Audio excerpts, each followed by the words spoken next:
여호와인 줄 너희가 알리라. 하나님께서 이 세상 안에서 또 우리 안에서 행하시는 모든 일의 궁극적인 목적은 그분께서 여호와라고 하는 사실을 인정하고 고백하게 되는, 우리가 주님을 아는 것이 목적이라고 그랬습니다.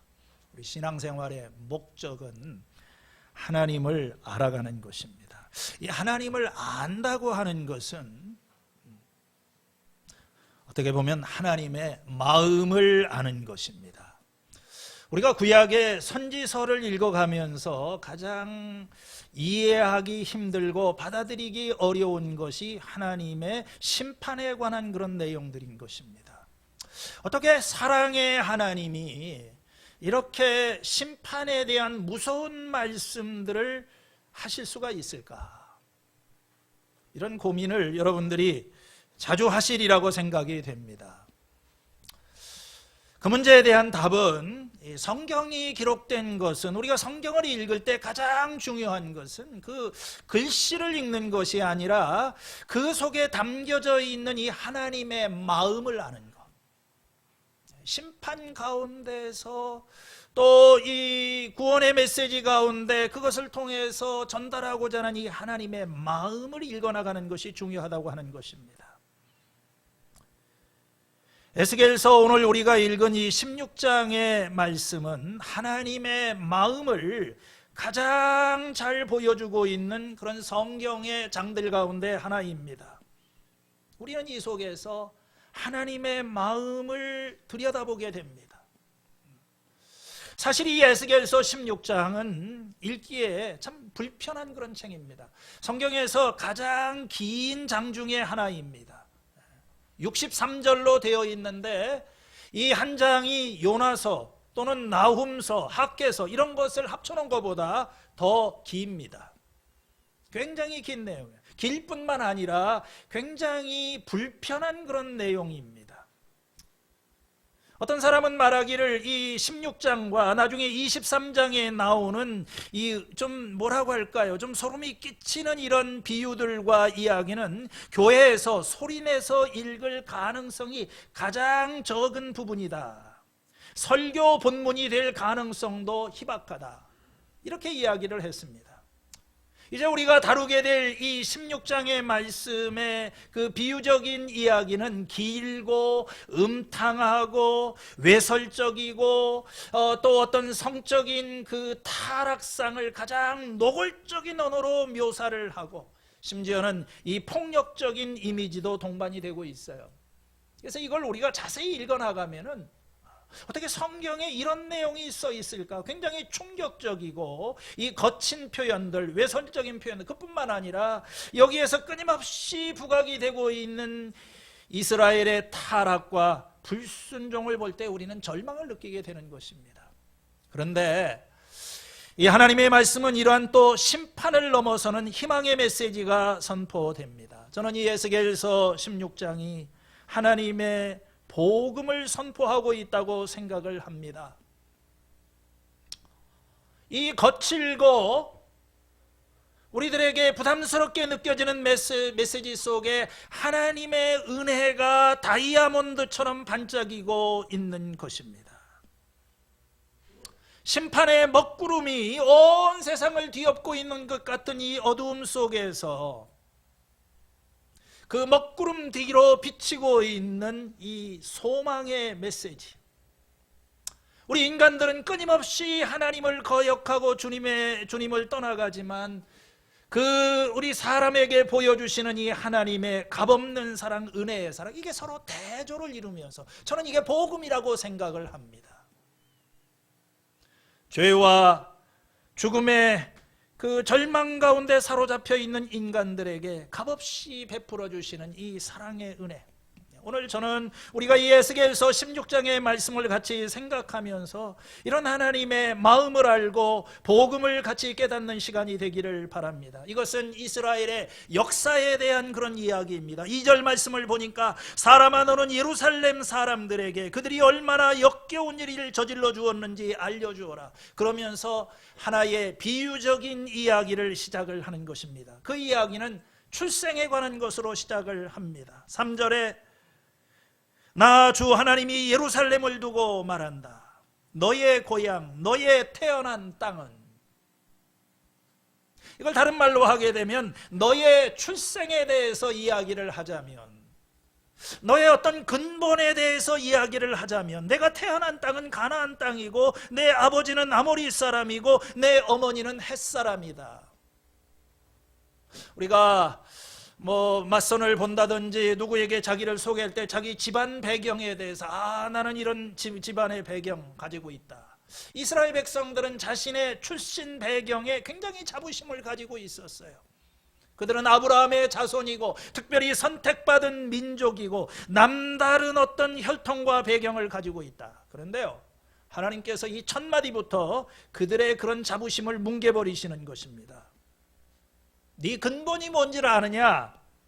너는, 네 출생은 가나안 땅에서 너는 출생했고 내 아버지는 이 아모리 사람들이고 내 어머니는 헷 사람이다. 이교도들과 너는 다를 바가 없는, 넌 자랑할 것이 없는 그런 출생 배경을 가지고 있다. 그러면서 이스라엘은 길가에 버려져 있는, 태어날 때부터 길가에 버려진 나귀로 묘사가 되는 것입니다. 4절에 내가 태어난 것을 말하자면, 내가 태어나던 날에 아무도 너의 탯줄을 다 잘라주지 않았고 내 몸을 물로 깨끗하게 씻어주지 않았고 내 몸을 소금으로 문질러 주지 않았고 내 몸을 포대기로 감싸주지도 않았다. 우리가 신생아실에서 아이가 태어나게 되면 이 핏덩어리의 아이 맨 먼저 하는 일이 탯줄을 잘라주고, 그 다음에 이 피로 범벅이 된 이 아이의 피를 이렇게 씻겨주는 그런 일을 하고, 그 다음에 포대기를 갖다가 감싸주고, 우리가 일반적으로 그렇게 하는 것입니다. 그런데 오늘 여기에서 말하고 있는 이 아이는 태어날 때부터 부모의 환영을 받지 못하는 그런 아이인 것입니다. 태어나자마자 버림받은 아이입니다. 부모가 이 아이를 그냥 쓰레기통 속에 버려버렸습니다. 태어나자마자. 여러분 생각해 보세요. 어머니 뱃속에서 나온 이 조망만한 신생아가 탯줄이 아직 붙어있는 그런 상태에서 그저 의례적인 산과 처치를 받지 못한 채 뜨거운 태양 넓은 들판 아래에 그대로 노출이 되어 있는 모습을 상상해 보시기를 바랍니다. 이 아이는 몇 시간을 견디지 못하고 분명히 죽어버릴 것입니다. 이건 이 고대 사회에서 자주 있었던 일입니다. 아이의 목숨을 소중하게 여기지 않았기 때문에 원치 않는 아이가 태어나면은 그냥 길가에다 갔다가 태어난 아이를 버리는 것입니다. 오늘날에도 종종 이런 일이 있어요. 뉴스에 보면 이 10대 미혼모 아이가 아이를 갖고 그냥 혼자 어떻게 해보려고 하다가 아이가 태어나니까 아이를 신문지에 싸가지고 쓰레기통에 버린 일들이 한 번씩 나타납니다. 2019년 3월달 러시아의 신문에서도 그런 것이 소개됐습니다. 31세의 어떤 여인이 파티를 하던 도중에 이제 진통이 오니까 화장실에 가서 출산을 하고 아이를 신문지에다 싸다가 버렸습니다. 그걸 지나가던 행인이 그걸 발견하고 행인에게 구조가 되었는데 아이가 위독한 상태였었어요. 그 추운 그 혹한 속에 버려진 아이가 체온이 24도밖에 되지 않았던 거예요. 부모가 원치 않았습니다.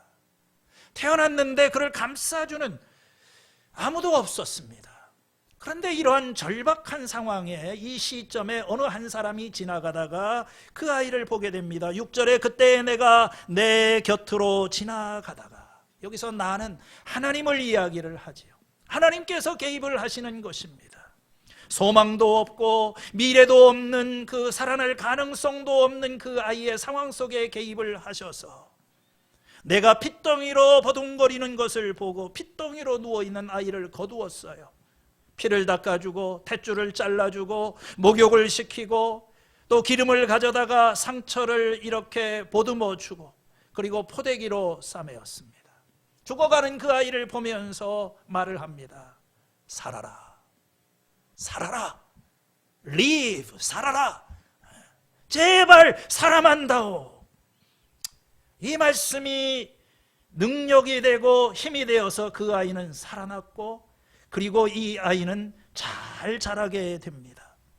내가 너를 키워서 들의 풀처럼 무성하게 하였더니, 아마도 이것은 입양을 얘기하는 것 같기도 합니다.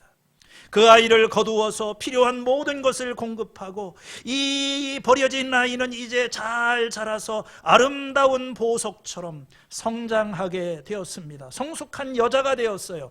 결혼 정년기가 되었습니다.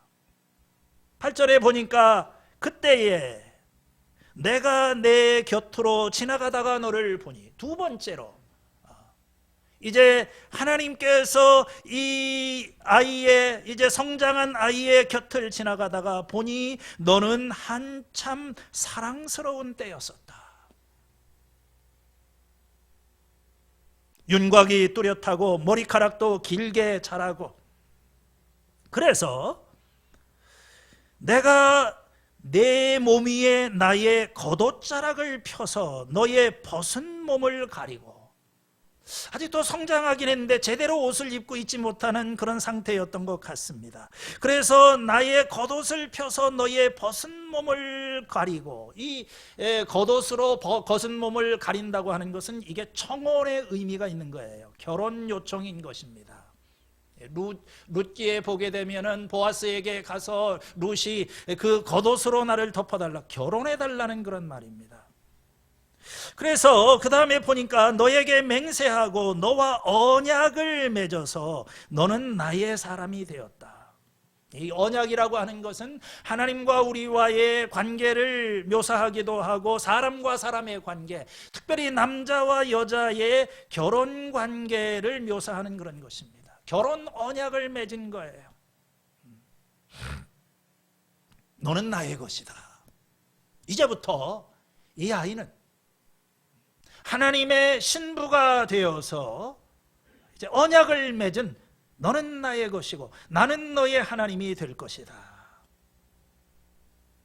그리고 하나님께서는 이 신부가 된 여인을 아름답게 단장을 시켜주십니다. 내 몸에 묻은 피를 씻어내고 기름을 발라내고 수놓은 옷을 너에게 입혀주고 묽게 가죽신을 신겨주고 모시옷을 입고 비단 옷을 주고, 그리고 화려한 장신구를 가져다가 보물로 장식을 해줍니다. 손에는 팔찌를 껴주고 목에는 목걸이를 주고 코에는 코걸이도 만들어주고, 그리고 머리에는 화려한 어떤 면류관을 이렇게 해서 금은 보석으로 장식을 하니까 너무 아름다운 아이가 되었어요. 마치 왕비처럼 아름답게 되었다, 이렇게 이야기를 합니다. 여러분, 얼마나 아름다운 이야기입니까? 이 아름다운 이야기. 버려진 아이, 아무의 관심과 사랑을 받지도 못하고 죽음의 자리에 버려졌던 이 아이를 거두어서 잘 자라가지고 결혼을 하게 되고 이제 모든 사람들이 흠모할 만한 아름다운 여인으로 성숙하게 되었다. 이것은 우리 인간에 대한 하나님의 사랑과 은혜를 보여주고 있습니다. 오늘 이 이야기의 첫 부분에 나오는 것이 하나님의 사랑의 이야기인 것입니다. 이스라엘 백성들을 향한 하나님의 사랑, 하나님이 그들을 그렇게 사랑하셨다는 거예요. 그들은 보잘것없는 그런 존재였어요. 노예 백성에 불과했었습니다. 사람들이 흠모할 만한 어떤 특별한 매력이나 호감을 받을 만한 그런 거, 칭찬받을 만한 것이 없었어요. 태어나면서부터 부모조차도 거두기를 원하지 않았던 그런 경멸적인 그 멸시를 받는 그런 존재였었습니다. 하나님이 거두어 주셨어요. 사랑받지 못하는 아이, 사실 사랑스럽지 않은, 사랑할 만한 구석이 하나도 없어요.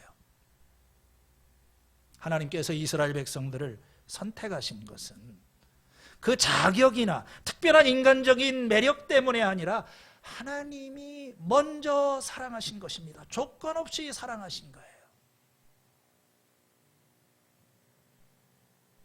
어떤 외적인 아름다움에 의해서, 무슨 자기 이 아이가 그런 매력이 있어서 데려온 것이 아니라 그 하나님의 사랑으로 그를 거두어주고, 이 교회도 마찬가지예요. 이건 우리를 향한 이 하나님의 사랑입니다. 하나님이 우리를 구원하신 것은 내가 무슨 가치가 있고 그만한 매력이 있어서 이 세상의 많은 사람들 가운데 우리를 선택하신 것이 아닙니다. 오히려 우리는 이 사람들 가운데 가장 작은 자이고 보잘것없는 그런 존재입니다. 그런데 이러한 우리를 하나님 자녀로 삼아주신 것은 하나님의 조건 없는 사랑입니다. 그분이 나를 먼저 사랑하신 것입니다. 내 속에 있는 어떤 선한 것이나 인간적인 자격 때문이 아니라 그 하나님의 사랑의 속성 때문에 그분의 그 신비한 목적을 위해서 우리를 선택하시고 거두어 주셨어요. 그리고 우리에게 필요한 모든 것을 다 공급해 주십니다. 풍성하게 아낌없이 우리의 삶에 필요한 모든 것을 은혜로 허락하셨어요. 에베소서 5장에 보면은 바울은 이러한 교회를 그리스도를 위해서 자신을 단장한 신부의 비유하고 있습니다. 남편되니 여러분 아내 사랑하기를 그리스도께서 교회를 사랑하셔서 교회를 위하여 자신을 내주심같이 하십시오. 그리스도께서 그렇게 하신 것은 교회를 물로 씻고 말씀으로 깨끗하게 하여서 거룩하게 하시려는 것이며 티나 주름이나 또 그와 같은 것들이 없이 아름다운 모습으로 그리스도 그 교회를 자기 앞에 내세우시려는 것이며 교회를 거룩하고 흠이 없게 하려는 것입니다. 오늘 우리를 이 버려진 나이 같은 우리를 하나님께서 거두셔서 모든 필요한 것을 공급해 주시고 우리의 이 더럽혀졌던 것을 하나님의 말씀과 성령으로 깨끗하고 정결하게 하여서 이제 이 아름다움이 14절의 말씀에 보니까 내 아름다움 때문에 내 명성이 이방 나라에 퍼져갔다.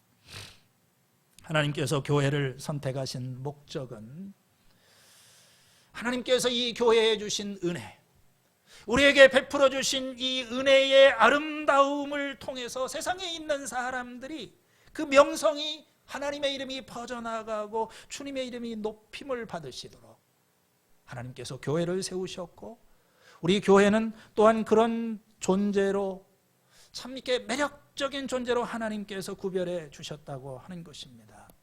그렇기 때문에 1절에서 14절까지 나오는 이 이야기는 하나님의 은혜의 말씀이고 우리에게 베풀어 주신 하나님의 무조건적인 이 사랑이 무엇인지 이건 복음인 것입니다. 그런데 성경은 동화책이 아닙니다. 동화책은 여기서 그냥 끝이 나요. 버림받은 아기 또 이 참 불행했던 아이가 누구의 도움을 받고 잘 성장하여 결혼을 하고 행복하게 살았다. 성경은 그렇게 끝나지 않습니다. 지금부터 새로운 이야기가 시작이 됩니다. 15절에 가면은 갑자기 분위기가 바뀌죠.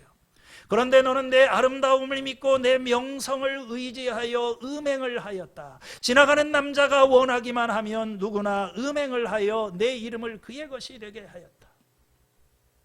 이 여자가 성숙하게 되고 나이가 들면서 아름다움이 꽃을 피우게 됩니다. 점점 자신의 외모에 대해서 의식을 하고 이제 관심의 변화가 일어납니다. 점점 자신의 화려한 모습에 집중하고 그리고 은근히 교만한 마음이 생깁니다. 주님을 바라보고 주님을 향하던 그 눈동자가 자신의 외모와 자기가 가지고 있는 소유에 초점을 맞추게 됩니다. 그러면서 음행을 하기 시작하였다. 오늘 우리가 이 에스겔서 16장 15절에서부터 그 이어지는 말씀에 보면은 일부러 여기서 끊었어요. 여기서부터는 읽기가 쉽지 않은 그런 부분입니다. 음행이라고 하는 말이 무려 21번이나 이 장 속에서 등장을 하면서 이스라엘 백성들의 이 타락한 마음, 한 번이 아닙니다. 두 번이 아니에요. 그냥 여러 대상을 바꾸어 가면서 오래도록 습관적으로 한 번으로는 만족하지 못하고 이런 음행을 한다고 하는 것을 고발하고 있는 것입니다. 이 정결한 신부, 아름답게 성장했던 이 신부가 사랑을 배반하고 하나님께서 자신에게 주는 그 값진 선물들을 취하여서 이제 자신의 쾌락을 위해서 사용을 하고 있는 것입니다. 하나님이 주신 이 아름다운 옷은 우상을 섬기는 산당을 장식하는 데 사용하고, 은과 금을 가져다가 우상을 만들고, 주님이 주신 밀가루와 기름과 꿀과 음식들을 가져다가 우상에게 바치고, 그것도 부족해서 하나님과 그들 사이에 태어난 자식들, 이 어린 자식들을 우상에게 희생제물로 바쳤다. 그런 이야기가 15절에서부터 22절까지 계속해서 묘사가 되고 있는 것입니다. 여러분, 얼마나 가슴 아픈 이야기입니까? 이사야 선지자는 이사야 1장 21절에 이렇게 탄식합니다. 그 신실하던 성읍이 어찌하여 창녀가 되었습니까? 그 안에 정의가 충만하고 공의가 가득하더니 이제는 살인자가 판을 칩니다. 여러분, 자녀를 키우면서 어린 시절에는 그렇게 순수하고 그렇게 순종적이고 그렇게 매력적이었던 아이가 청소년기가 되고 어느 시점이 되면서 갑자기 관심의 영역이 달라지고 아주 추잡한 그런 것들에 몰려들기 시작하면서 폭력적이 되고 아름다운 모습을 그러면서 자기의 몸을 이렇게 망가뜨리고, 이런 모습을 우리 주변에서 종종 볼 수 있습니다. 정말 아름답고 정결한 신부가 갑자기 타락하고 아무 남자에게 자기 몸을 내어이게 주는 이런 일들이 일어났다고 하는 것입니다. 23절에서부터 30절까지의 이렇게 이야기는 더 뭐라 할까요? 참, 여기 나와 있는 이런 이야기는 읽기가 쉽지 않습니다. 제가 예의상 더는 못하겠어요. 여러분 보고 읽어보라고 했습니다. 지난 화요일 날 아침에 제가 설교를 가지고 녹음을 다 해놨는데 나중에 녹음을 하고 나니까 앞부분만 딱 나오고 여기서부터는 끊어져 있더라고요. 제가 설교를 다시 해야 되나? 저희 어머니가 여기 와서 계시는데 내가 내 입으로 이 언어를, 여기 나와 있는 언어들은 이 성경 번역자들이 이걸 그대로 번역을 하게 되면 이게 뭐라고 할까요? 19금이라고 할까요? 너무 나와 있는 이 어떤 성적인 묘사, 뭐 거의 이렇게 포르노에나 나올 수 있는 그런 어떤 노골적인 묘사들이 여기에서 이렇게 이스라엘의 타락상을, 그래서 이걸 조금 순화해서 표현하고 있을 정도로 그러한 내용인 것입니다. 제가 그걸 말씀을 드릴 수가 없어요. 공개석상에서 우리는 이런 것을 읽어나가지는 않습니다. 음행, 매춘이라고 이야기를 하죠. 이스라엘 백성들이, 지나가는 사람들, 하루는 이 남자에게 또 다른 남자에게 상대를 바꾸어 가면서 음행을 일삼는 이런 이야기를 고발을 하고 있는 것입니다. 이건 이스라엘의 역사에 대한 이야기예요. 앞에 있는 부분이 그들의 어떤 종교적인 음행, 우상을 섬기는 것을 얘기를 한다면, 이 23절에서 보다 노골적인 표현들은 이것은 그들의 어떤 정치적인 관계, 이스라엘 백성들이 하나님을 신뢰하지 아니하고 에집트의 도움을 받고 에집트와 동맹을 맺고 의지를 하다가 또 이제는 아수르에게 붙어가지고 아수르와 더불어서 이런 어떤 동맹을 맺다가 나중에는 또 바벨론 사람들에게 동맹을 맺다, 이런 것을 음행으로 묘사를 하고 있는 것입니다. 유다 백성의 역사는 잘못된 장소에서 사랑을 찾는 역사입니다. 하나님이 아니라 이방의 품에서 안전을 추구하고 만족을 얻으려고 하는 거예요. 교회의 이야기입니다. 오늘 우리들이에요. 하나님이 주신 사랑 안에서 만족은 못하니까 명목상으로는 교인이고 명목상으로는 하나님의 자녀이지만 여전히 세상의 인정을 구하고 세상 안에서 안전을 추구하고 있는 것이 바로 음행이라고 하는 그런 것입니다.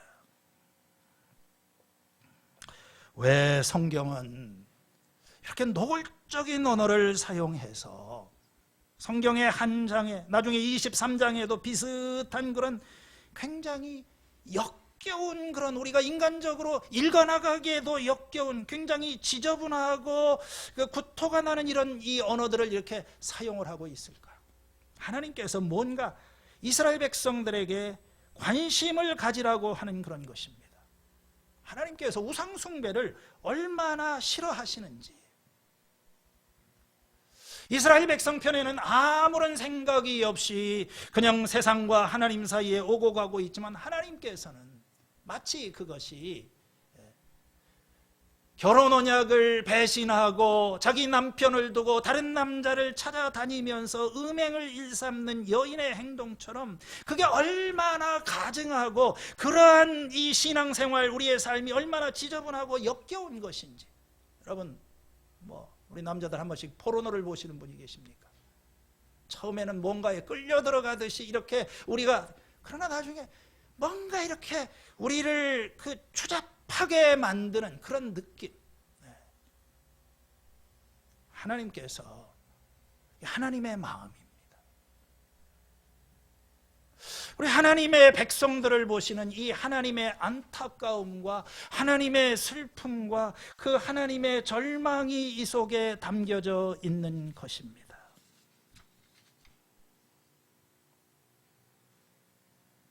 어쩌다가 이스라엘은 이런 상태가 되었을까요? 어쩌다가 이 지경이 되었을까요? 그 원인은 망각입니다. 22절 말씀에, 너는 핏덩이로 바둥거리던 때와 벌거벗은 몸으로 지내던 내 어린 시절을 기억하지 않고 온갖 역겨운 음행을 저질렀다. 여러분, 기억이 중요합니다. 망각이라고 하는 것은 굉장히 위험한 거예요. 이 여인은 성장하면서 일이 잘 돼가면서 자신의 과거를 잊었습니다. 그의 출신이 무엇이고 그가 죽음의 자리에서 어떻게 이 도움을 받고 이 자리에 오게 되었는지, 그 은혜를 잊었고 그에게 주어진 모든 것을 다 잊어버렸습니다. 그에게 주어진 이 관계의 축복을 다 잊었어요. 여러분, 망각이 위험합니다. 우리의 결혼 생활 속에서 사랑이 식어지고 우리에게 서로에게 주어진 이 은혜와 축복을 잊으면은 이제 모든 것을 당연하게 받아들입니다. 애정은 식어지고 결혼 생활은 명목상으로 유지가 되지만 감동이 없고, 그러다가 그 신혼 시절에 어떤 발랄했던 그 시절을 기억하면서 이제 바깥에서 자신의 만족을 채워줄 수 있는 누군가를 찾아 나서게 되는 것입니다. 그러다가 임자를 만나면 거기에 빠져버리게 되는 거예요. 우리 신앙생활에서도 마찬가지입니다. 하나님의 사랑을 망각하고 하나님에게서 우리가 멀어지게 되면 우리의 삶은 이제 빗나가기 시작하는 것입니다. 하나님의 사랑을 기억하지 못하고 하나님의 사랑에 대한 이 망각이 시작이 되게 되면 우리는 교회 생활에 기쁨이 없어요. 그냥 교회를 다니는 겁니다. 예배도 그냥 드리는 거예요. 교회는 하나의 그냥 사교 생활에 불과한 이 목장 생활도 그런 어떤 공동체지만, 이 속에 하나님의 사랑을 우리가 이 속에서 나를 구원하시고 나를 위해서 보여주신 이 하나님의 사랑을 망각하게 되면 우리는 세상에서 이제 방황을 하는 겁니다. 똑같은 일이 일어나는 겁니다. 하나님을 떠나서 우상과 세상 사이에, 우상과 하나님 사이에 기억이 짧으면 죄를 낳습니다. 그렇기 때문에 치유책은 기억하는 겁니다. 기억해야 돼요. 하나님의 이 자꾸 기억하라.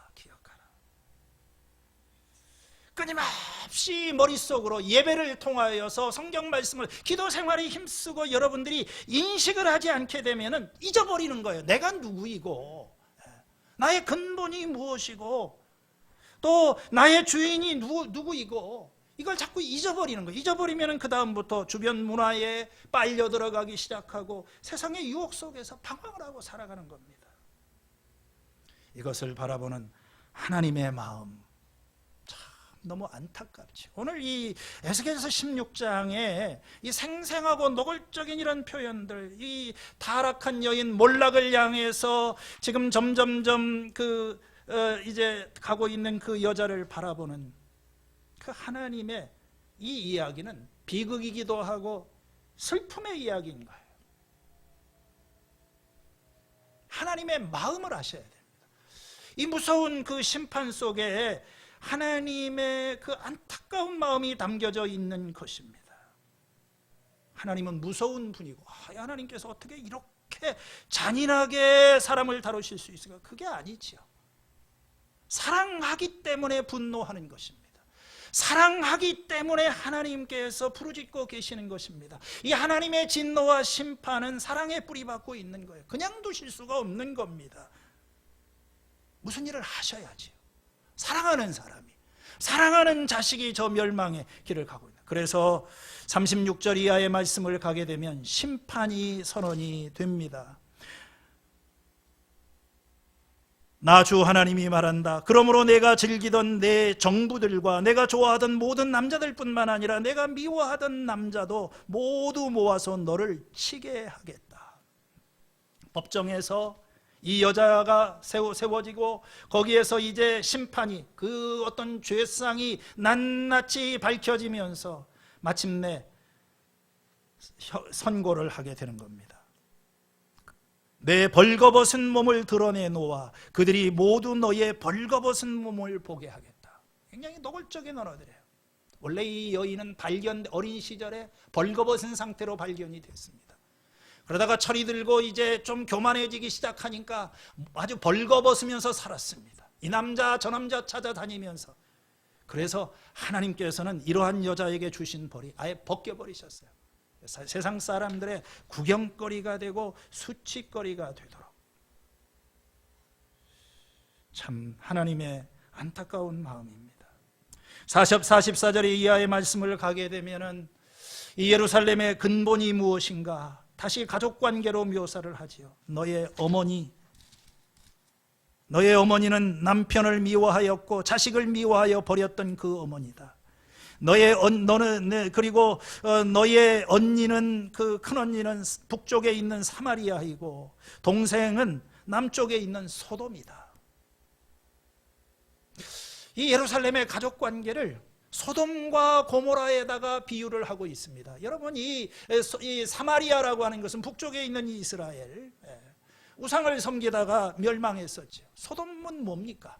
아브라함 때부터 너무 이 타락이 심각해가지고 이건 그냥 악의 화신인 거예요. 희망이 없는 그런 존재입니다. 이스라엘은 평상시에 이들을 보고 비웃었습니다. 이 소돔.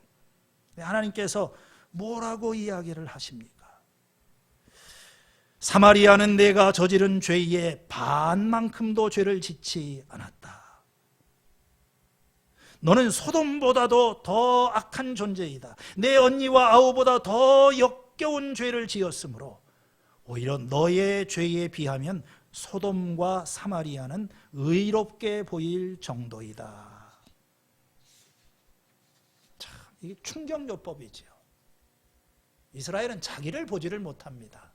나는 괜찮다고 생각을 합니다. 그러면서 나보다 못한 사람들을 보거나 저 사람 기도도 안 하고 뭐 교회 생활도 안 하고 그렇지 않다는 거예요. 하나님께서 오히려 네가 정죄하고 있는 그 사람이 너보다 훨씬 낫다. 충격요법이지요. 어떻게 됐습니까? 이 이야기는 어떻게 끝이 납니까? 우리가 세상적으로 보면 그렇게 끝나야 되죠. 당연히 벌을 받고 심판을 받아야 되고 죽음으로 끝이 나게 되는 겁니다. 아니, 그렇게 반복적으로 노골적으로 하나님을 욕보이고 또 이렇게 떠나갔던 소돔보다 더 악한 존재를 어떻게 그냥 둘 수 있겠습니까? 그런데요, 이 이야기가 어떻게 끝이 납니까? 여기 보면은 또 다른 반전이 일어납니다. 이 이야기의 반전이 3단계로 이루어져. 죽어가던 아이가 그냥 죽은 줄로 알았는데 누군가가 와서 그를 살게 했어요. 잘 자라나가지고 이렇게 아름답게 되었는데, 두 번째 반전은 무엇입니까? 15절에 있는 대로 그런데 성장하더니 갑자기 정신이 나가서 음행을 하기 시작하고 타락하였다. 그래서 멸망을 할 수밖에 없다. 그 얘기를 하지 않았습니까? 세 번째 반전은 무엇입니까? 하나님께서 53절 이하의 말씀에 가면은 회복에 대해서 말씀을 하십니다.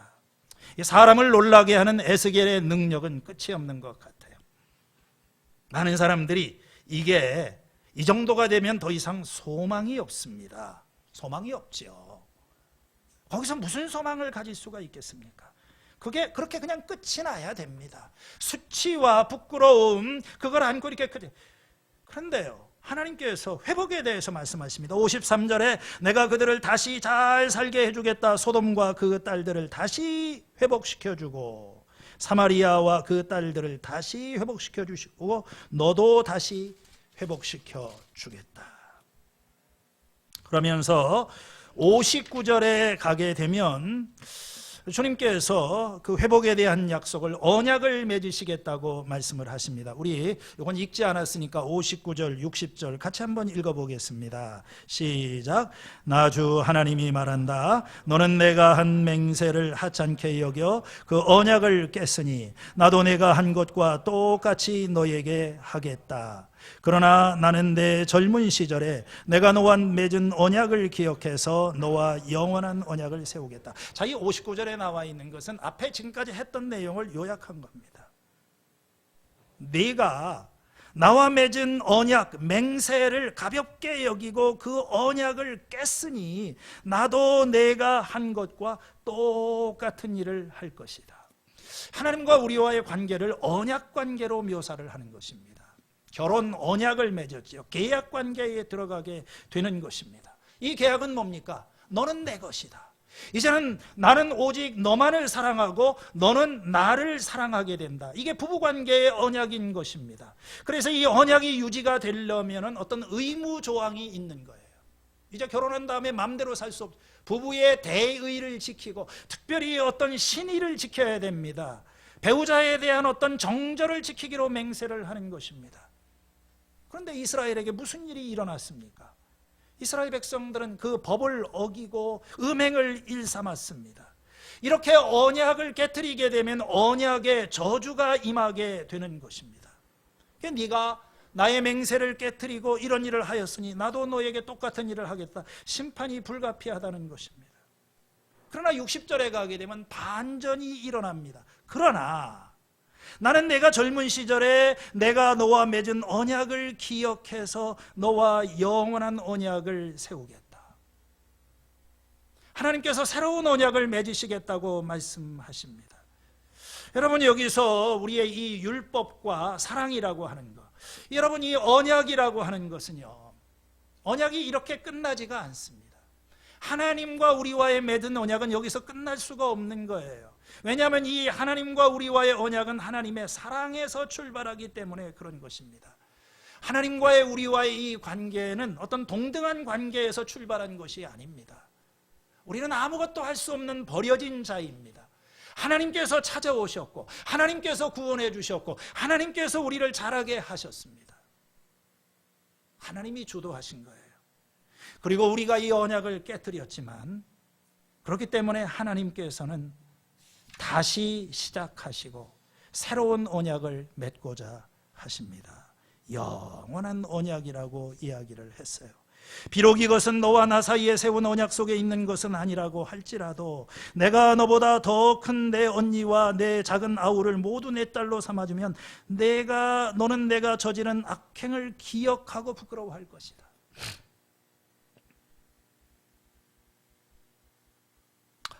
하나님께서 새 언약을, 영원한 언약, 이게 나중에 36장에 가게 되면 내가 너희에게 새 마음을 주고 너희들의 이 더럽혀진 몸과 마음을 정결하게 하고 죄를 용서하고 63절에도 나오는 것처럼 내가 저지른 모든 악한 일을 용서받은 다음에 이제 새로운 언약이 시작이 될 것이다. 하나님께서 이 약속을 하세요. 이 관계를 그대로 깨트릴 수가 없습니다. 우리는 이 언약을 잊었습니다. 우리는 이 언약을 짓밟아 버렸어요. 우리는 지금도 죄를 짓고 있습니다. 그러나 하나님의 사랑은 포기하지 않는 그런 사랑인 것입니다. 우리를 그대로 내버려 두지 않으십니다. 하나님의 사랑이 우리의 죄보다 강하십니다. 그래서 주님께서는 이 관계를 회복하시기를 원하시는 거예요. 이걸 어떻게 시작을 해야 되느냐, 이렇게 철저히 망가지고 철저히 유린된 이 관계를 어떻게 다시 세울 수 있을 것인가, 이 죄악을 어떻게 감당할 것인가, 어떻게 저희들의 죄로 얼룩진 이 마음을 정결하게 하고 새 마음을 허락할 것인가. 그래서 하나님께서는 그 아들을 보내시기로 하신 것입니다. 그 아들을 십자가에서 죽게 하심으로 우리의 모든 죄를 다 씻겨주시고 그 아들을 믿는 자를 정결케 하시고 새롭게 하시어서 다시 그리스도의 신부로서 시작을 할 수 있는 그런 길을 열어주셨어요. 속죄의 길을 열어주신 것입니다. 우리는 그 사랑을 경험하게 될 때 비로소 부끄러움을 느끼게 되는 거예요. 아, 내가 잘못 살았구나. 내가 하나님의 사랑을 모르고 살았구나. 오늘 사랑하는 여러분, 우리의 희망은 기억 속에 있습니다. 우리의 문제는 망각 속에서 있는 거예요. 하나님이 하신 일을 기억하고 하나님께서 베풀어 주신 은혜를 기억해라. 하나님이 우리를 기억하실 때 소망이 있는 거예요. 그때 반전이 일어나는 겁니다.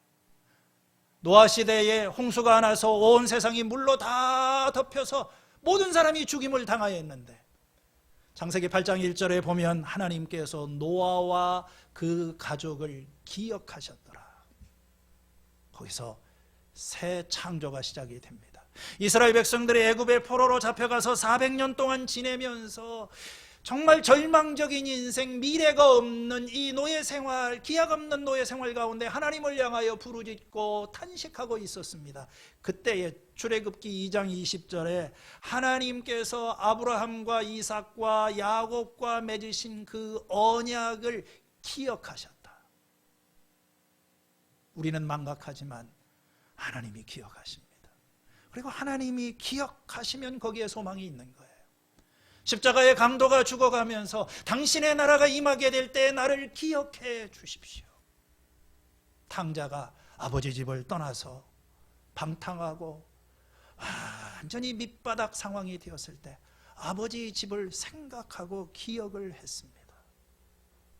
그리고 그 아버지는 그 아들을 기억하고 있었어요.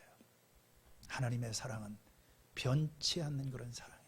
여러분들이 무슨 일을 하고 있고 어떤 상황에 있고 내가 지금까지 하나님 앞에 어떠한 삶을 살아왔던지 간에 하나님의 사랑은 변치 않는 사랑이고 우리들의 모든 실패를 덮고 다시 새로운 삶을 주시는, 포기하지 않으시고 우리와 끝까지 함께 그 하나님을 우리가 정말로 알고 있는가? 우리는 그 하나님의 사랑을 아는가? 오늘 그게 성경에 기록된 목적입니다. 62절에 이렇게 내가 직접 너와 언약을 세우면 그때야 비로소 너는 내가 주인 줄을 알게 될 것이다. 우리는 심판 속에서 하나님의 능력과 위엄을 경험했을 뿐만 아니라 새 언약을 맺으시고 우리의 죄를 용서하시고 이 모든 것을 회복하시는 이 하나님의 포기하지 않는 사랑을 경험하게 될 때 비로소 우리는 하나님이 어떤 분이신지를 알게 된다고 하는 거예요. 사랑하는 우리 형제 자매 여러분, 이 세상에 고아 같고 버려진 것 같고 이제 하나님마저도 나를 포기하신 것 같고 나는 더 이상 사랑을 받을 너무 멀리 왔다, 내 인생은 너무 망가졌다, 그렇게 생각하시는 분이 계십니까? 돌아오시기 바랍니다. 아버지는 기다리고 계십니다. 하나님의 사랑은 포기하지 않는 사랑입니다. 내 백성이 나를 떠나 돌아섰지만 내 백성이, 내 사랑이 내 백성을 포기하지 못하니 내 모든 것을 내어주고 나 그들을 얻으리라. 여호와께 돌아가자. 우린 돌아서지만 그분은 변치 않네. 여호와께 돌아가자. 우리는 넘어져도 그 사랑은 영원하네. 이 하나님을 좀 더 깊이 알아가고, 그래서 인생의 풍파와 시련 속에서도 이 하나님의 사랑을 붙들고 사랑에 붙들려 살아가는 우리 겨자씨교회 하나님의 종들이 될 수 있기를 축원합니다. 하나님 아버지, 오늘도 이 말씀을 듣고 세상과 하나님 사이에서 이렇게 오래 교회를 다니고 또 하나님 말씀을 들었지만 아직은 저희는 주님을 제대로 알지 못하기 때문에 하나님의 사랑도 모르고 능력도 모르고 우리가 세상과 하나님 사이에서 우왕좌왕하는 삶을 살았지만 오늘 나를 부르시는 이 하나님의 사랑 앞에 다시 돌아가며 다시 시작하며 이 사랑의 감격과 기쁨을 가지고 이 한 주간도 새 삶을 살아가기를 원합니다. 주님, 저희들과 함께 계시고 저희들을 회복시켜 주시옵소서. 예수님의 이름으로 기도했습니다.